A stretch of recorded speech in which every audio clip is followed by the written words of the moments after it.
നെയ്തല താഴെ പോക്കാൻതോട് റോഡിന്റെ നിർമ്മാണ പ്രവർത്തനം അനിശ്ചിതമായി വൈകുന്നതിൽ ഉദ്യോഗസ്ഥരുടെയും കരാറുകാരന്റെയും അനാസ്ഥ ആരോപിച്ച് എലപ്പുള്ളി മണ്ഡലം കോൺഗ്രസ് കമ്മിറ്റിയുടെ നേതൃത്വത്തിൽ പ്രതിഷേധ ധർണ സംഘടിപ്പിച്ചു. റോഡിന്റെ നിർമ്മാണം എത്രയും വേഗം പുനരാരംഭിച്ച് പൂർത്തിയാക്കണമെന്നാവശ്യപ്പെട്ടാണ് പ്രതിഷേധം സംഘടിപ്പിച്ചത്. വി.കെ. ശ്രീകണ്ഠൻ എം.പിയുടെ ഇടപെടലിനെ തുടർന്ന് പ്രധാനമന്ത്രി ഗ്രാമസഡക് യോജന പദ്ധതിയിൽ ഉൾപ്പെടുത്തി 10.88 കോടി രൂപയാണ് നെയ്തല താഴെ പോക്കാൻതോട് റോഡിന്റെ വികസനത്തിനായി അനുവദിച്ചത്. 6.175 കിലോമീറ്റർ ദൈർഘ്യമുള്ള റോഡ് പഞ്ചായത്തിലെ 3 വാർഡുകളിലൂടെ കടന്നുപോകുന്നതാണ്. പ്രദേശത്തെ ഗതാഗത സൗകര്യം മെച്ചപ്പെടുത്തുന്നതിനും ജനങ്ങളുടെ ദീർഘകാല ആവശ്യത്തിന് പരിഹാരം കാണുന്നതിനുമായാണ് പദ്ധതി നടപ്പാക്കാൻ തീരുമാനിച്ചത്. ഏകദേശം 19 മാസം മുൻപാണ് റോഡിന്റെ നിർമ്മാണ പ്രവർത്തനങ്ങൾ ആരംഭിച്ചത്. എന്നാൽ പ്രാരംഭ നടപടികൾക്ക് ശേഷം പ്രവൃത്തികൾ കാര്യമായ പുരോഗതിയില്ലാതെ നിലച്ചിരിക്കുകയാണെന്ന് കോൺഗ്രസ് നേതാക്കൾ ആരോപിച്ചു. ഇതുമൂലം പ്രദേശവാസികൾ വലിയ യാത്രാ ദുരിതമാണ് അനുഭവിക്കുന്നതെന്നും മഴക്കാലത്ത് റോഡിന്റെ ദുരവസ്ഥ കൂടുതൽ രൂക്ഷമാകുന്നതായും പ്രതിഷേധക്കാർ ചൂണ്ടിക്കാട്ടി. വളരെ ദുർഘടകമായിട്ടുള്ളൊരു റോഡാണ്.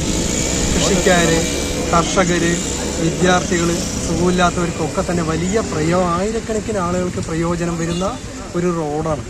കാരണം 6.175 കിലോമീറ്റർ നീളമുള്ള റോഡാണ്. എം.പിയോട് ഒരുപാട് സമ്മർദ്ദം ചെലുത്തിയിട്ടാണ് നമ്മൾ റോഡ് എത്തിച്ചത്. പക്ഷേ റോഡ് എത്തിച്ചിട്ട് അത് ഒരു വർഷം സർവേ നടത്തി അത് 2024 ഡിസംബറിൽ നമുക്കതിൻ്റെ നിർമ്മാണ ഉദ്ഘാടനം നടത്തി. ഈ സർവേയിൽ തന്നെ ഒറ്റയടിക്ക് ചെയ്യാൻ പറ്റില്ല. അവനെ 2ആയി ഡിവൈഡ് ചെയ്തിട്ടാണ് റോഡിൻ്റെ വേറെ പാലത്തിൻ്റെ വേറെ എന്നുള്ള രീതിയിലാണ് നമുക്ക് ഗവൺമെൻറ് ഉദ്യോഗസ്ഥരും സർക്കാരും ചാർട്ട് ചെയ്തു. പക്ഷേ ഈ റോഡിൻ്റെ പണി ഓരോ പ്രാവശ്യവും നീണ്ടു പോവുകയാണ്. നിർമ്മാണം പാതിവഴിയിൽ ഉപേക്ഷിച്ച കരാറുകാരനെതിരെയും വീഴ്ച വരുത്തിയ ഉദ്യോഗസ്ഥർക്കെതിരെയും കർശന നടപടി സ്വീകരിക്കണമെന്ന് കോൺഗ്രസ് ആവശ്യപ്പെട്ടു. അതോടൊപ്പം നിർമ്മാണ പ്രവർത്തനം ഉടൻ പുനരാരംഭിച്ച് സമയബന്ധിതമായി പൂർത്തിയാക്കാൻ സർക്കാർ അടിയന്തര ഇടപെടൽ നടത്തണമെന്നും നേതാക്കൾ ആവശ്യപ്പെട്ടു.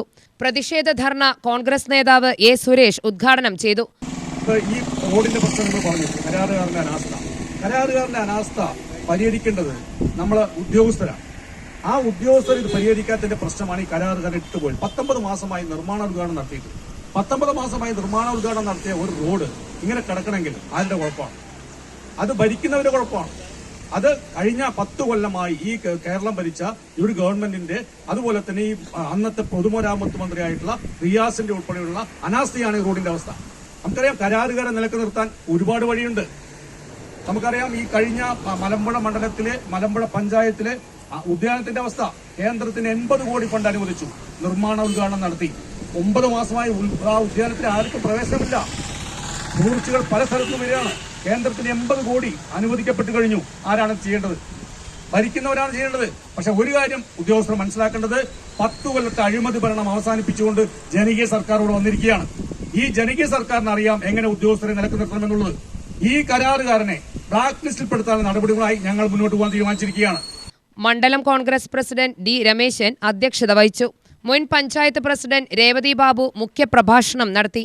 മുൻ panchayat vice president S. Sunilkumar, Mahila Congress സംസ്ഥാന secretary K. V. Punyakumari, Congress സംസ്ഥാന സെക്രട്ടറി വി. മോഹൻദാസ്, ബ്ലോക്ക് സെക്രട്ടറിമാരായ K. Haridas, O. K. Manikandan, Chandran Theerthampadam, V. Raveendran Ennappadam, panchayat അംഗം ബാബു, മണ്ഡലം കോൺഗ്രസ് ഭാരവാഹികൾ തുടങ്ങിയവർ പ്രതിഷേധ പരിപാടിയിൽ പങ്കെടുത്ത് സംസാരിച്ചു.